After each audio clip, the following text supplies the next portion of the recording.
ആ കുട്ടി കണ്ണടക്കാൻ പറഞ്ഞു. കണ്ണടച്ച് കഴിഞ്ഞപ്പോഴേക്കും നമ്മൾ പറഞ്ഞ വിശ്വസിക്കില്ല, ആത്മാക്കളെ പോലെ രണ്ട് ഇവിൾസ് ഞാൻ എൻ്റർ ചെയ്യുന്ന വേറെ സ്ഥലത്തേക്കാണ്. ഞാൻ അവരോട് കമ്മ്യൂണിക്കേറ്റ് ചെയ്യാൻ, ഞാൻ ആ സ്ഥലത്തേക്ക് വരില്ല, നിങ്ങൾ വിട്ടോ, നമ്മൾക്ക് അതിനുള്ള ആളല്ല എന്ന് പറഞ്ഞാൽ വിട്ട് തിരിച്ചിറങ്ങി വരുന്ന സമയത്ത് ശ്മശാനമുണ്ട് ആ സ്റ്റെയർ കേസിൻ്റെ അടിയിൽ. അപ്പോൾ അവിടെ നിന്ന് ആരോ വിളിക്കുന്ന പോലെ പുള്ളിക്കാരിക്ക് തോന്നി. പുള്ളിക്കാരോട് ചെന്നിരുന്നു. പിന്നെ കണ്ടിന്യൂസ് ആയിട്ട് ഇവരായിട്ട് കമ്മ്യൂണിക്കേഷനും, അവർ താമസിക്കുന്ന റൂമിൽ ഒരാൾ ആത്മഹത്യ ചെയ്തിട്ടുണ്ടായിരുന്നു. വന്നിരുന്ന പെൺകുട്ടികളൊക്കെ ടെൻഷനായി തുടങ്ങി. പിറ്റേ ദിവസം വന്നപ്പോഴൊക്കെ കുട്ടിയുടെ ശരീരം ഫെയർ ആയിട്ടുള്ള കുട്ടിയാണ്, മൊത്തം ഈ നഖം വെച്ച് മാന്തിയേക്കണ പോലെ കാണും. അപ്പോൾ വന്നിട്ട് പറഞ്ഞു, സാറേ എന്നെ രക്ഷിക്കുക, എനിക്ക് എന്താ അറിയില്ല, ആരോ രാത്രി നിന്ന് എന്നൊക്കെ എന്തൊക്കെയോ പറഞ്ഞു എന്നൊക്കെ പറഞ്ഞു, പേടിച്ച് കട്ടിലിൽ നിന്ന് നിലത്ത് വീണെന്നൊക്കെ എന്തൊക്കെയോ പറയാം. അപ്പോൾ ഞാൻ പറഞ്ഞു, നെക്സ്റ്റ് ടൈം എന്നോട് പറഞ്ഞ സ്കന്ദഷഷ്ടി കവചം മ്യൂസിക് വെക്കാൻ പറഞ്ഞു. മ്യൂസിക് എന്നാ ഞാൻ പറയുന്നത്, ഇത്ര നാളെ എന്നെ പറഞ്ഞാൽ മ്യൂസിക്കായിട്ട് അങ്ങനെ തരും. അത് വെക്കലും ആ പെൺകുട്ടി ഭയങ്കര അലർച്ചയായിരുന്നു. ആ അലർച്ചയിൽ സത്യം പറഞ്ഞ ആ പെൺകൊച്ചിൻ്റെ മുടിയൊക്കെ കഴിഞ്ഞ് ഈ കൺമഷി ഉണ്ടല്ലോ അതിങ്ങനെ സ്റ്റിച്ച് ഇട്ട പോലെ മാറി. കണ്ട ഭയങ്കര ഒരു ഭീകരവും. അപ്പോൾ ഈശോ ഈശോ എന്ന് പറഞ്ഞിട്ട് ഇവളിങ്ങനെ കുരിശ് പിടിച്ച്, സ്വർണ്ണത്തിൻ്റെ ഒരു കുരിശ് പിടിച്ചോണ്ടിരിക്കുക. ഇവിടെ അടുത്തൊക്കെ ചീറ്റ് ഇതൊന്നും പറഞ്ഞിട്ട് ഇവിടെ അടുത്തൊക്കെ ഇങ്ങനെ കയ്യിലേക്ക് ഇങ്ങനെ പിടിച്ചു വരിക. ഒരു പെൺകുട്ടി ഉറക്കം തൂങ്ങിയിരിക്കുന്നു, ഭയങ്കരമായിട്ട് ഉറക്കം, ടേബിളിൽ ഉറക്കം തൂങ്ങിയിരിക്കുക. അപ്പോൾ ഞാൻ പറഞ്ഞു, മോളെ ഇത് ബിസിനസ് അവേഴ്സാണ്, മോള് കാര്യങ്ങളൊക്കെ ചെയ്തില്ലെങ്കിൽ നമുക്ക് അല്ലെങ്കിൽ എന്താ ചെയ്തോളാം പറഞ്ഞു. അപ്പോൾ പുള്ളിക്കാരി എന്നോട് പറഞ്ഞു, സാറേ കുറച്ച് എനിക്ക് എന്തോ വയ്യായ്മയുണ്ട്, സാറ് സ്പിരിച്വലായിട്ടുള്ള സംഭവം, മുരുകൻ്റെ ഭക്തനൊക്കെ അല്ലേ, എന്നെ ഒന്ന് നോക്കാൻ പറഞ്ഞു. ഞാൻ നോക്കണ സമയത്താണ് ഇത് പറയാൻ പോണ കാര്യങ്ങൾ വിശ്വസിക്കാൻ പറ്റാത്ത കാര്യം, പക്ഷെ അത് റിയൽ സംഭവമാണ്. അതോടുകൂടിയാണ് എനിക്ക് ഇതിനെക്കുറിച്ചൊക്കെ മനസ്സിലായി തുടങ്ങുന്നത്. ആ കുട്ടി എന്നോട് പറഞ്ഞപ്പോൾ ഞാനവിടെ ആ കുട്ടിയുടെ ഇരിക്കാൻ പറഞ്ഞു. ഇരുന്ന് കഴിഞ്ഞ് അപ്പോൾ ഈ ആണ്ടവൻ്റെ ഓരോ നിർദ്ദേശം വന്നു തുടങ്ങി, ഓരോ കാര്യത്തിനൊക്കെ ഇതിനൊക്കെ. അപ്പോൾ അവിടെ ഇരിക്കാൻ പറഞ്ഞു. ഇരുന്ന് കഴിഞ്ഞിട്ട് ആ കുട്ടി കണ്ണടക്കാൻ പറഞ്ഞു. കണ്ണടച്ച് കഴിഞ്ഞപ്പോഴേക്കും നമ്മൾ പറഞ്ഞ വിശ്വസിക്കില്ല, കണ്ണടച്ച് ഈ കണ്ണിൻ്റെ അടച്ച് കഴിഞ്ഞ സ്ഥലത്തുനിന്ന് ഒരു കർട്ടൻ ഇങ്ങനെ നീങ്ങണ പോലെ നമുക്ക് ഫീൽ ചെയ്യുക. അതിൻ്റെ ഉള്ളിൽ രണ്ട് ഒരു ആത്മാക്കളെ പോലെ രണ്ട് ഇവിൾസ്, ഒരു ആത്മാക്കളെന്ന് തന്നെ പറയാം, അവർ സോളിൻ്റെ പ്രസൻസ് ഞാൻ കാണുക, അങ്ങനെ ഇരിക്കുക. അവരെൻ്റെ അടുത്ത് ചീറ്റിയെടുത്ത് വന്നിട്ടാണ് എനിക്ക് ഫീൽ ചെയ്യണത്. അപ്പോൾ ഞാൻ പറഞ്ഞു, ഞാനിതൊന്നും അറ്റൻഡ് ചെയ്യാൻ വന്ന ആളല്ല, ഞാനത് ജസ്റ്റ് നോക്കി. അപ്പോൾ എനിക്ക് മനസ്സിലായി ഞാൻ എൻ്റർ ചെയ്യുന്ന വേറെ സ്ഥലത്തേക്കാണ്. ഞാൻ അവരോട് കമ്മ്യൂണിക്കേറ്റ് ചെയ്യാൻ, ഞാൻ ആ സ്ഥലത്തേക്ക് വരില്ല, നിങ്ങൾ വിട്ടോ, നമ്മൾക്ക് അതിനുള്ള ആളല്ല എന്ന് പറഞ്ഞാൽ വിട്ട്. എന്നിട്ട് ഇവരോട് പറഞ്ഞു, സോളിൻ്റെ പ്രസൻസ് എന്ന് പറഞ്ഞു ഈ കുട്ടിക്ക്. കൂടെ വന്ന രണ്ട് പെൺകുട്ടികളോടും പറഞ്ഞു. അവരെന്നെ കളിയാക്കാൻ തുടങ്ങി. കാര്യം ഈ ലോകത്ത് ഇപ്പം ഇങ്ങനെയൊക്കെ പറഞ്ഞു കഴിഞ്ഞാൽ നടക്കടല്ലേ, സാറിന് ഭ്രാന്തായതാണോ അതോ ഞങ്ങൾക്ക് തെറ്റ് പറ്റിയാണോ എന്നൊക്കെ പറഞ്ഞ് വന്ന സ്ഥലം മാറിപ്പോയെന്നൊക്കെ പറഞ്ഞ് അവർ കളിയാക്കി. ഞാൻ മിണ്ടില്ല. പക്ഷേ ഈ കുട്ടി പുറത്തു പോയിട്ട് തിരിച്ചു വന്നപ്പോൾ ഇവർ പറഞ്ഞു, എടപ്പള്ളി പള്ളിയിൽ ഇവരിടക്ക് മെഡിറ്റേഷൻ ചെയ്യാൻ, അവിടെ വെറുതെ ഇരിക്കുന്ന സമയത്ത് പള്ളിയുടെ മുകളിൽ ചെന്ന് ഇരിക്കല്ലോ, നല്ല പുതിയ പള്ളിയാണല്ലോ, അപ്പോൾ ഇരിക്കാൻ പറ്റും, അവിടെ ഇരിക്കുമായിരുന്നു. പുള്ളിക്കാരി ഹിന്ദുവാണ്, ഒരു സ്ഥലം ഒറ്റപ്പാലം ആ മേഖലയാണ്. അപ്പോൾ ഇവിടെ എറണാകുളത്ത് വന്ന ശേഷം ഇങ്ങനെ ഫ്രീ ആയിട്ടിരിക്കുന്ന സമയത്തൊക്കെ അവിടെ പോകുമായിരുന്നു. തിരിച്ചിറങ്ങി വരുന്ന സമയത്ത് ശ്മശാനമുണ്ട് ആ സ്റ്റെയർ കേസിൻ്റെ അടിയിൽ. അപ്പോൾ അവിടെ നിന്ന് ആരോ വിളിക്കുന്ന പോലെ പുള്ളിക്കാരിക്ക് തോന്നി. പുള്ളിക്കാരോട് ചെന്നിരുന്നു. പിന്നെ കണ്ടിന്യൂസ് ആയിട്ട് ഇവരായിട്ട് കമ്മ്യൂണിക്കേഷനും പൂണ്ട് വെക്കലും ഇങ്ങനെയൊക്കെ പരിപാടിയൊക്കെ ആയിരുന്നു. ഇതിൻ്റെ കൂട്ടത്തിൽ ഇവരുടെ അവർ താമസിക്കുന്ന റൂമിൽ ഒരാൾ ആത്മഹത്യ ചെയ്തിട്ടുണ്ടായിരുന്നു. ഇതാണ് അവിടുത്തെ ഒരു സംഭവം. ഇതെങ്ങനെയാണ് ഇത് അറിയണത്? ഞാനിത് കണ്ടപ്പോൾ രണ്ട് സോളെന്ന് പറഞ്ഞു. അപ്പോൾ ഇവർ തിരിച്ചു വന്നിട്ട് പറഞ്ഞു, രണ്ട് കഥകളും ഇവർ പറഞ്ഞു. എനിക്ക് എടപ്പള്ളി പള്ളിയിൽ ഞാൻ പോയിട്ട് ഇങ്ങനെ ഒരു സംഭവം ഉണ്ടായിരുന്നു, പിന്നെ എൻ്റെ റൂമിൽ ഒരാൾ മരിച്ചിട്ടുണ്ടായിരുന്നു, ഇത്രയാണ് അവർ പറഞ്ഞത്. അപ്പോൾ ഈ കുട്ടി വന്നിരുന്ന പെൺകുട്ടികളൊക്കെ ടെൻഷനായി തുടങ്ങി. ഞാൻ പറഞ്ഞു, നിങ്ങൾ എന്തെങ്കിലും കാര്യം, നിങ്ങൾ വേറെ എന്തെങ്കിലും നിങ്ങളുടേതായ രീതിയിൽ നമുക്കറിയാവുന്ന സ്ഥലങ്ങളെന്ന് വെച്ചാൽ അമ്പലങ്ങളിലോ അല്ലെങ്കിൽ പള്ളി എവിടെയെങ്കിലുമൊക്കെ പോയിക്കോ, അത് നമ്മൾക്ക് അതിനെ ഏറ്റെടുക്കാനുള്ള കപ്പാസിറ്റിയിൽ നമുക്ക് അറിയാനും വളരെ നമ്മൾ വിശ്വസിക്കുന്ന ആൾക്കാർ, അവർക്ക് അതിനെക്കുറിച്ച് അറിയാനും പാടില്ല. പക്ഷേ പിറ്റേ ദിവസം വന്നപ്പോഴൊക്കെ കുട്ടിയുടെ ശരീരം ഫെയർ ആയിട്ടുള്ള കുട്ടിയാണ്, മൊത്തം ഈ നഖം വെച്ച് മാന്തിയേക്കണ പോലെ കാണാം. അപ്പോൾ എന്നിട്ട് പറഞ്ഞു, സാറേ എന്നെ രക്ഷിക്കുക, എനിക്ക് എന്താ അറിയില്ല, ആരോ രാത്രി നിന്ന് എന്നൊക്കെ എന്തൊക്കെയോ പറഞ്ഞു എന്നൊക്കെ പറഞ്ഞു, പേടിച്ച് കട്ടിലിൽ നിന്ന് നിലത്ത് വീണെന്നൊക്കെ എന്തൊക്കെയോ പറയാം. അപ്പോൾ ഞാൻ പറഞ്ഞു, ഏതായാലും ഇങ്ങനെ സംഭവിച്ചില്ലേ, ഇനി പോട്ടെ, ഇവിടെ വന്നില്ലേ, ആണ്ടോ നോക്കോളൂ എന്ന് പറഞ്ഞു. ഇത്രയും പറഞ്ഞോളൂ. നെക്സ്റ്റ് ടൈം എന്നോട് പറഞ്ഞ സ്കന്ദഷഷ്ടി കവചം മ്യൂസിക് വെക്കാൻ പറഞ്ഞു. മ്യൂസിക് എന്നാ ഞാൻ പറയുന്നത്, ഇത്ര നാളെ എന്നെ പറഞ്ഞാൽ മ്യൂസിക്കായിട്ട് അങ്ങനെ തരുന്നത്.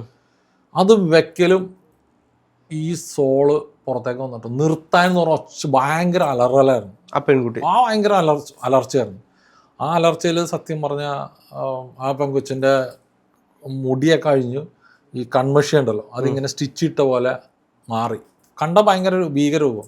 അപ്പോൾ എൻ്റെ കൂട്ടത്തിൽ ആ ഒരു മറ്റേ ആ റൂമിലുണ്ടായിരുന്ന വേറൊരു ക്രിസ്ത്യൻ കുട്ടിയുണ്ട്, അവരൊരു കാര്യങ്ങളൊക്കെ നോക്കുന്നു, അവരവിടെ ഉണ്ട്, അവർ ക്രിസ്ത്യനാ.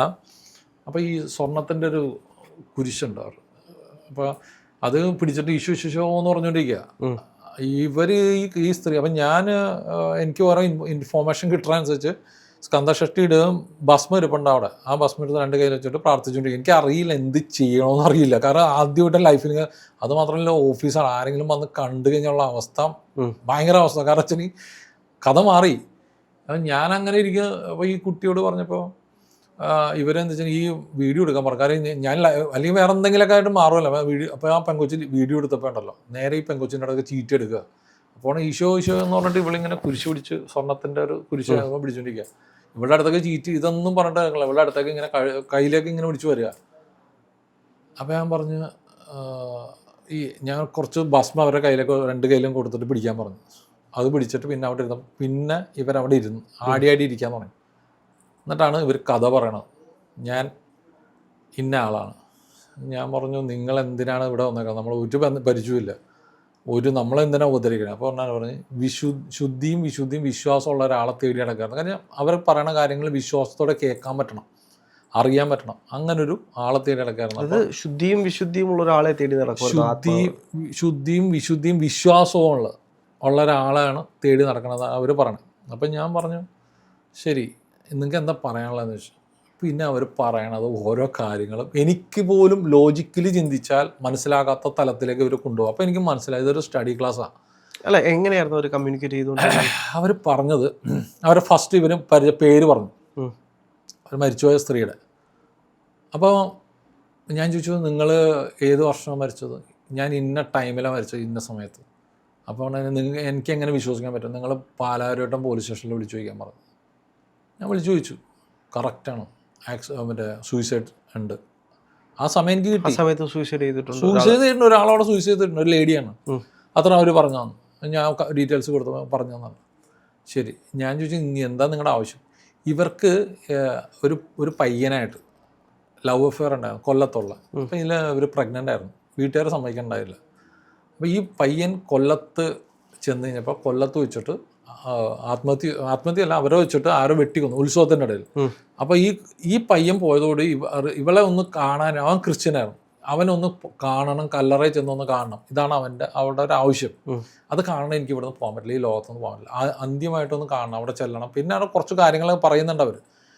ഇതൊക്കെ സാധിച്ചിട്ട് വേണം ഇവർക്ക് പോകാൻ, എന്നാലും ഇവർക്ക് മനസ്സമാധാനത്തോടെ ഈ ലോകത്തുനിന്ന് പോകാൻ പറ്റുള്ളൂ അവർ പറഞ്ഞു. അതിൻ്റെ ഉള്ളിൽ ഒരു ടൈം പറയുന്നുണ്ട്, കഴിഞ്ഞതിൻ്റെ മുമ്പത്തെ വർഷമാണ്. അപ്പോൾ മാർച്ച് മാസമാണ് പറഞ്ഞത്, ഒരു ഡേറ്റ് പറഞ്ഞു, അവരുടെ ഡേറ്റിൽ പോകണം. അവർ ആ ഡേറ്റിൽ പോയില്ലെങ്കിൽ അവർക്ക് പ്രശ്നമാണ്. പിന്നെ ഇവരുടെ ലോകത്തെ വലിയ വിഷയങ്ങളൊക്കെയാണെന്ന് അവർ പറയണത്. ഈ 4-ാം തീയതി എന്നുള്ള ദിവസം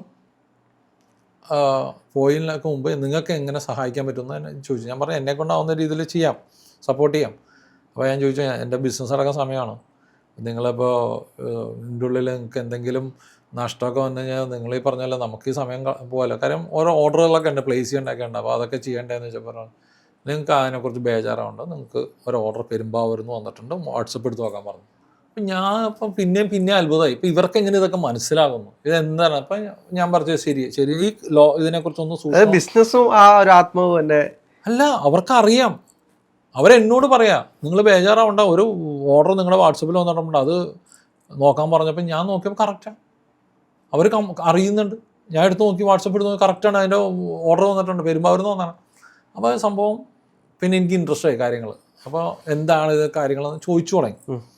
അവർ പറഞ്ഞു വെച്ചിട്ടുണ്ടെങ്കിൽ അവരെ കുറേ കാര്യങ്ങൾ ഈ ആ ലോകത്തെക്കുറിച്ച് ഇവർ കുറേ പറഞ്ഞു തരിക, ഇതാണ്. അപ്പോൾ എനിക്കൊരു മനസ്സിലായി എന്തൊക്കെയായിരുന്നു ആ ഒരു ലോകത്ത് നമുക്ക് അവരുടേതായ ടൈമുണ്ട്. നമ്മളിവിടുന്ന് വിട്ടുപോയാൽ എല്ലാവർക്കും ഇവിടുന്ന് വിട്ടു പോകാൻ പറ്റില്ല.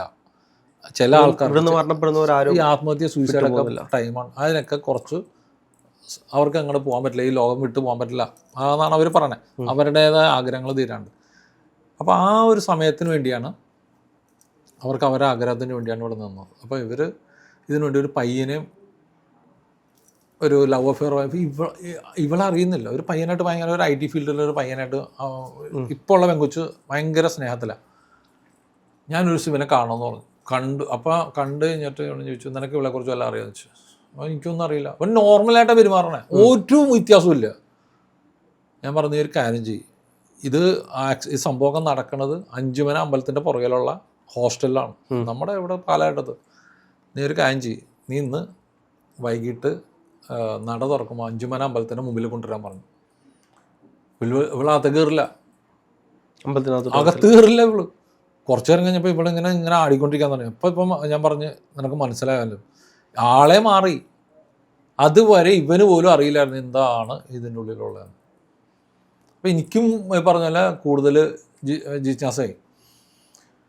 ഇപ്പം ഇവളുടെ അടുത്തൊരു ടോക്ക് എന്ന് പറഞ്ഞാൽ ലാസ്റ്റ് ഒരു ഇൻ്റർവ്യൂ ഒരു കാര്യത്തിന് പറഞ്ഞപ്പോൾ ഇവൾക്ക് ഇവിടെ നിന്ന് പോകാനുള്ള കാര്യങ്ങൾ ഒരുപാട് ഈ പറഞ്ഞ സംസാരത്തിൻ്റെ വേളകൾ പല മന്ത്രങ്ങൾ എന്നോടാണ്ടാവും പറഞ്ഞു തന്നു. ഇതൊക്കെ വെക്കാൻ പറയും, എനിക്കിതൊന്നും അറിയാൻ പാടില്ല. പക്ഷേ ഒരു കാര്യം ഞാൻ മനസ്സിലാക്കി, സ്കന്ദ ഷഷ്ടി കവചം അതിൻ്റെ പവർ എന്താണെന്ന് പറഞ്ഞു തന്ന ദിവസമായിരുന്നു. പിന്നെ കുറേ മന്ത്രമുണ്ട്, അത് അറിയാൻ താല്പര്യമുള്ളവർക്ക് ഇപ്പോൾ താല്പര്യം നേരിട്ട് സംസാരിച്ചാൽ നമുക്ക് അതിനെക്കുറിച്ച് പറഞ്ഞു കൊടുക്കുക, അല്ലെങ്കിൽ ഒരു ക്ലാസ് പോലെ വെക്കാൻ, അതൊക്കെ ആവശ്യമാണ് ഇന്നത്തെ കാലത്ത്. അത് സംസാരിച്ച് നമ്മൾ ഈ പയ്യനും മനസ്സിലായി, ഇവനും മനസ്സിലായി കാര്യമുണ്ടെന്ന്. പിന്നീട് ഞാനൊരു കാര്യങ്ങൾ ഒരു ദിവസം വെച്ച് ഇവൾക്ക് സേഫായിട്ട് ഇവിടെ നിന്ന് മടങ്ങാൻ പറ്റുന്ന പറ്റുമെന്ന് ചോദിച്ചു. അപ്പോൾ ആണെങ്കിൽ ഇവള് പറഞ്ഞു, മാർച്ച് മാസം ഞാൻ പോകും, ഇതിൻ്റെ ഡേറ്റൊക്കെ പറഞ്ഞു തന്നെ പോകും. ശരി. അപ്പോൾ ഈ പോകാൻ നേരത്ത് ഇവൾ കിടന്ന് ചിരിക്കുക, ഇവളെയും കൊണ്ടുപോകുന്നു, ഈ പറഞ്ഞ ബോഡിയെ കൊണ്ടുപോകുന്നു, സൂയിസൈഡ് ചെയ്യുന്നു. പറഞ്ഞ് നടക്കില്ല, ആണ്ടവൻ്റെ അടുക്ക് അഭയം പ്രാപിച്ച ശരീരമാണ്, പറ്റില്ല എന്ന് പറഞ്ഞു.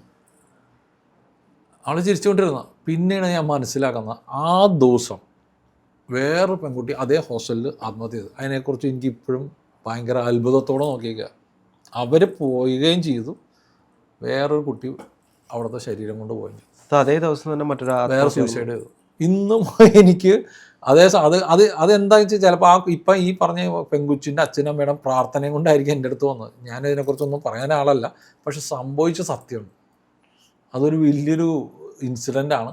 അതെൻ്റെ ഒരു ഐ ഓപ്പണിംഗ് ആയിരുന്നു. കാരണം നമ്മൾ കാണുന്നതിനൊക്കെ അപ്പുറത്ത് എന്തൊക്കെയോ ഒരു സാധനങ്ങളുണ്ടെന്നും അതൊരു വിഷയമാണ്. കാര്യം പിന്നെ ഈ പൊള്ളലുകൾ ഇവരോട് ഈ സമയത്തൊക്കെ ഇവരൊക്കെ ഇവിടെ നിന്ന് പോകാൻ നേരത്ത് ശരീരമൊക്കെ പൊള്ളലുകളില്ലേ, പൊള്ളലേക്കുക, ഇങ്ങനെ കുറേ കാര്യങ്ങൾ ഈ സമയത്തൊക്കെ ഉണ്ടാവും. അങ്ങനെ എന്തെങ്കിലും അനിഷ്ടങ്ങൾ അവർക്ക് ഇഷ്ടമല്ലെങ്കിൽ അവർ നമുക്കെതിരെ വരുമെന്നുള്ളത് മനസ്സിലാക്കി. ഈ സോൾ പ്രസൻസ് ഉള്ള സമയത്താണ് നമുക്ക് ഈ പൊള്ളലാത്തരത്തിലുള്ള നമുക്ക് പറ്റിയില്ലെങ്കിലും നമ്മുടെ കൂടെ നിൽക്കുന്ന ആൾക്കാർക്കൊക്കെ അതെങ്കിലൊക്കെ എഫക്റ്റ് ചെയ്യിക്കുമോ, കാണിച്ചു തരുമോ. അപ്പോൾ അതെനിക്ക് പറ്റുമെന്ന് വെച്ചാൽ എൻ്റെ സ്റ്റാഫായിട്ട് നിൽക്കുന്ന 2 പേര്, അതായത് ഇവരെ ഐഡൻറ്റിഫൈ ചെയ്തിട്ട് ഇവരെ പറഞ്ഞു വിടുന്നുള്ള സിറ്റുവേഷൻ വരുന്നത്, ആ ഒരു സിറ്റുവേഷൻ വരുമല്ലോ. അപ്പോൾ ആ ഒരു സിറ്റുവേഷൻ വരുമ്പോൾ ഇവർ പോണ സമയത്ത് ചെറിയ പണി തന്നിട്ടേ പോവുള്ളൂ. അത് ഫസ്റ്റ് എൻ്റെ വണ്ടി മറ്റേ കമ്പനിയിലെ സ്റ്റാഫ് ആക്സിഡൻ്റായിട്ട് കിടപ്പായി. അത് ഇവർക്ക് പറഞ്ഞ ടൈമൊക്കെ ഉണ്ടാവും. ഞാൻ അവരോട് പറഞ്ഞ പയ്യനെ വിളിച്ചിട്ട് എനിക്ക് പോകാൻ പറ്റില്ലല്ലോ, ഞാൻ ഈ പയ്യനോട് കാര്യങ്ങളൊക്കെ പറഞ്ഞു. അപ്പോൾ ആ പയ്യനാണ് പിന്നെ കൊല്ലത്തൊക്കെ കൊണ്ടുവന്ന് പറഞ്ഞാൽ ഏറ്റതും കാര്യങ്ങളൊക്കെ. അപ്പോൾ അതിന് ഡിലേ ഒക്കെ വന്ന സമയത്ത് നമുക്ക് ചെറിയ പണി കിട്ടും. പറഞ്ഞ വാക്കുകളിൽ നിന്നും ആ ഡിലേ വന്നു കഴിഞ്ഞാൽ പണി കിട്ടും. അപ്പോൾ അങ്ങനെ ഒരു ദിവസം ഇവനെന്തോ പോകാമെന്ന് പറഞ്ഞ വെച്ചാൽ പോയില്ല.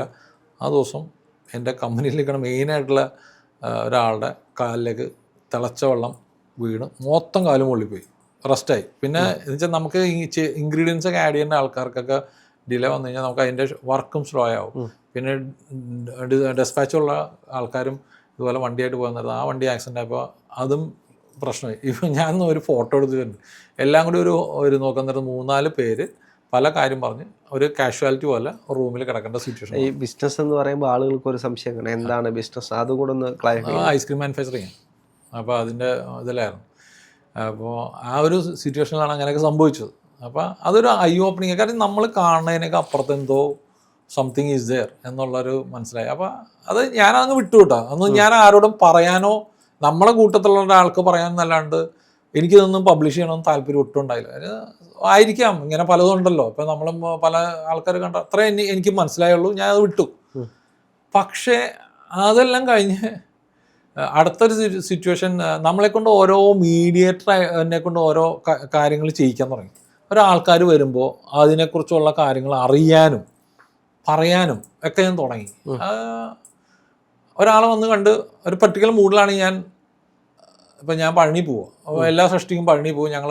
അപ്പോൾ ആദ്യം നമ്മുടെ സുഹൃത്തുക്കളായിട്ടുള്ള രഞ്ജിത്ത് എന്നൊക്കെ പറഞ്ഞ് ഞങ്ങൾ പോകായിരുന്നു.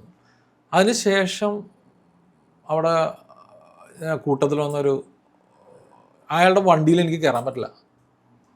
കാര്യമൊക്കെ ശരിയാണ്, വണ്ടിയിൽ ഞാൻ കയറില്ല. അദ്ദേഹം ഓടിക്കുന്ന വണ്ടിയിൽ ഞാൻ കയറില്ല. എന്തുകൊണ്ടാണെന്ന് ഞാൻ ചിന്തിച്ചിട്ട് മനസ്സിലാവില്ല. അപ്പോൾ എന്നോട് ഞാൻ ഇങ്ങനെ ഇരിക്കാൻ നേരത്ത് എനിക്ക് കിട്ടുന്ന ഇൻഫോർമേഷൻ ആ വണ്ടി കയറരുതെന്ന്. അപ്പോൾ ഞാൻ എന്തുകൊണ്ടാണ് കയറേണ്ടതെന്ന് വെച്ചപ്പോൾ പുള്ളി എനിക്ക് ഞാൻ പറഞ്ഞു, പുള്ളി എന്നോട് എന്തുകൊണ്ടാണ് നിങ്ങൾ എൻ്റെ വണ്ടി, പുള്ളിയുടെ സ്കോഡ വണ്ടിയാണ് കയറേണ്ടതെന്ന് വെച്ചപ്പോൾ ഞാൻ പറഞ്ഞു നിങ്ങളുടെ വണ്ടിയിൽ ആക്സിഡൻറ്റ് ഉണ്ടായിട്ടാ പറഞ്ഞു. അപ്പോൾ പുള്ളി പറഞ്ഞ ഒരാളെ തട്ടിയിട്ടുണ്ട്, മരിച്ചു വരുന്നു, ആ ആത്മാവ് അതിൻ്റെ ഉള്ളിലുണ്ട്. ഞാൻ പറഞ്ഞ അത് പുള്ളി ഇരിക്കണോടത്തോളം പുള്ളീനെ കൊണ്ടും പോകും. അപ്പം ഞാൻ പുള്ളി പറഞ്ഞു അതിൻ്റെ വേല് വെക്കാൻ പറഞ്ഞു. മുരുകൻ്റെ ഫോട്ടോയും വേലും വെച്ച ശേഷം മാത്രമേ കയറുള്ളൂ. അതിൽ വിഗ്രഹം, അതായത് എനിക്ക് തോന്നുന്നു വിഗ്രഹം വന്നു, പുള്ളിയുടെ വീട്ടിലുള്ള ഒരു വിഗ്രഹം വേലും എന്തോ വെച്ച ശേഷം മാത്രമാണ് പിന്നെ എനിക്ക് അതിനുള്ളിൽ കയറാൻ പറ്റിയത്. പുള്ളി ഞാനത് കണ്ടെത്തുക സംതിങ് നിങ്ങളുടെ ഒരു അപ്പോൾ ഇത് എനിക്ക് പിന്നെ ക്യൂരിയോസിറ്റി തുടങ്ങി. അപ്പോൾ പുള്ളിയുടെ ഒരു ഫ്രണ്ട് ഉണ്ടായിരുന്നു, പുള്ളിയുടെ ഫ്രണ്ട് രാജേഷ് എന്ന് പറഞ്ഞ കക്ഷി ഉണ്ടായിരുന്നു. പുള്ളി ഇതുപോലെ തന്നെ പുള്ളി വീട്ടിൽ ഭയങ്കര പ്രോബ്ലമാണെന്ന് വെച്ചിട്ട് ഈ എല്ലാ ആസ്ട്രോളജറൊക്കെ ചെല്ലും. പക്ഷേ ഈ ആസ്ട്രോളജിസ്റ്റ് അവരൊക്കെ അവിടെ ചെന്നിട്ട് അവർ ഇട്ടെറിഞ്ഞിട്ട് പോകും. എന്താ പറയുക, ബാധ ഒഴിപ്പിക്കൽ എന്നൊക്കെ പറഞ്ഞിട്ട് പരിപാടിയൊക്കെ ഉണ്ടല്ലോ. അവർ പൂജയൊക്കെ ചെയ്തിട്ട് ഇവരെ വിട്ട് പേടിപ്പിച്ച് കളയും. എന്നിട്ട് ഇവർ ഇറങ്ങി ഓടും എന്നൊക്കെ പറഞ്ഞ് അവർ പറഞ്ഞുള്ള അറിവ് എനിക്കുള്ളൂ. അപ്പോൾ ഇയാൾ എൻ്റെ പുറകെ ഇങ്ങനെ കൂടിയേക്കാം. അപ്പോൾ ഞാൻ പറഞ്ഞു, പുള്ളിയോട് പറഞ്ഞു എനിക്കിത് എന്നെ വിട്ടായിരുന്നു, ഞാൻ എന്നുള്ള ആളല്ലെന്ന് പറഞ്ഞിരിക്കുമ്പോൾ പുള്ളി അമ്മ ഹോസ്പിറ്റലായിരുന്ന സമയത്ത് അമ്മക്ക് ഫ്രൂട്ട്സൊക്കെ ആയിട്ട് വന്നിട്ട് പുള്ളിയൊക്കെ വന്നു. എന്നിട്ട് പുള്ളി പറയാം എങ്ങനെയെങ്കിലും എൻ്റെ കാര്യം നോക്കണം അമ്മയെന്നൊക്കെ പറയുമ്പോൾ ഇതാരാ മോനെ. അപ്പോൾ ഒരാൾ കുറേ ആളായിട്ട് വന്നു, അവർക്ക് എന്തോ പ്രശ്നമുണ്ടെന്ന് നോക്കണമെന്ന് പറഞ്ഞു. അപ്പം ഞാൻ അബദ്ധവശാൽ ഇങ്ങനെ കാര്യം എടുത്തപ്പോൾ റിണയിലായിരുന്നു ഹോസ്പിറ്റലിൽ ചെന്ന് പുള്ളി വന്നിരുന്നു. പുള്ളിയുടെ വീട്ടിൽ ദോഷങ്ങളുടെ ഹെവി കൂമ്പാര. പക്ഷെ ഞാൻ 2 റെമഡി പറഞ്ഞു കൊടുത്തു പുള്ളിയോട്. അതുകൊണ്ട് പുള്ളിയുടെ ലൈഫ് ചേഞ്ച് ചെയ്യാൻ തുടങ്ങി, ഭയങ്കരമായിട്ട് ചേഞ്ച് ചെയ്യാൻ തുടങ്ങി. അതിനുശേഷം പുള്ളി ഒരുപാട് ആൾക്കാരോടൊക്കെ ഇതിനെക്കുറിച്ചൊക്കെ പറയാനൊക്കെ തുടങ്ങി. അപ്പം അങ്ങനെ ഇരിക്കുന്ന സമയത്ത് പുള്ളി കാസർഗോഡ് ഒരു കുക്കെ എന്ന് പറഞ്ഞിട്ടൊരു നമ്മുടെ മംഗലാപുരത്ത്, കാസർഗോഡ് നിന്ന് പോകാൻ മംഗലാപുരത്ത് കുക്കെ സുബ്രഹ്മണ്യ ക്ഷേത്രമുണ്ട്. ഞാൻ ഇങ്ങനോട് പറഞ്ഞു അവിടെ പോയി നോക്കി. ഇയാൾക്ക് മെയിൻ പ്രശ്നം സർപ്പദോഷം, ഭയങ്കര ഹെവി. അതെന്ന് വെച്ചാൽ പണ്ട് കാലത്ത് അവിടെ ഈ സർപ്പത്തിനെയൊക്കെ ചുട്ടരിച്ചിരുന്ന സ്ഥലമാണ്. അയാൾ അവിടെയാണ് വീഡിയോ വെച്ചേക്കുന്നത്, തറവാടാണ് അവിടെ. അപ്പോൾ കുക്കയിൽ പോകാൻ പറഞ്ഞു. കുക്കയിൽ പോകുന്നത് പുള്ളിയുടെ കയ്യിൽ പൈസ ഇല്ല. അപ്പോൾ ആ രീതിയിൽ അതപ്പതിച്ച് കിടക്കാം പുള്ളി. ഞാൻ പറഞ്ഞ് താനൊരു കാര്യം ചെയ്യും, ആണ്ടാനും വിളിക്കുക, മനസ്സൂരിക്ക് വിളിക്കണം കേട്ടോ, വിളിച്ചാൽ അദ്ദേഹം നിങ്ങളെ വേണ്ട രീതിയിൽ അവിടെ എത്തിച്ചു വരുമെന്ന് പറഞ്ഞു. അപ്പോൾ പുള്ളി ഫൈനാൻഷ്യൽ കൺസൾട്ടൻ്റാണ്. അപ്പോൾ പുള്ളി വിളിച്ചു. 2 ദിവസം കഴിഞ്ഞു, 3 ദിവസം കഴിഞ്ഞ് 7 ദിവസം ആയപ്പോഴേക്കും പുള്ളി എന്നോട് പറഞ്ഞു എനിക്ക് പൈസ ഒന്നും വന്നില്ല. ഞാൻ പറഞ്ഞു താൻ ക്ഷമിക്ക്, താൻ തുടങ്ങിയല്ലുള്ളൂ, തന്നിലുള്ള കാര്യങ്ങളും നടക്കട്ടെ, പ്രോസസ്സ് നടക്കട്ടെ എന്ന് പറഞ്ഞു. 7 ദിവസം കഴിഞ്ഞപ്പോഴേക്കും പുള്ളിക്ക് ഒരു കോൾ വരാണ് കാസർഗോഡ്. അത് അവിടുത്തെ ഒരു ഫേമസ് കോറി, പിന്നെ ഹോട്ടൽ, 5 സ്റ്റാർ ഹോട്ടലൊക്കെ ഉള്ളൊരു ബാറൊക്കെ ഉള്ള ടീമാണ്. അവർ ജ്വല്ലറിയൊക്കെ ഉണ്ട്.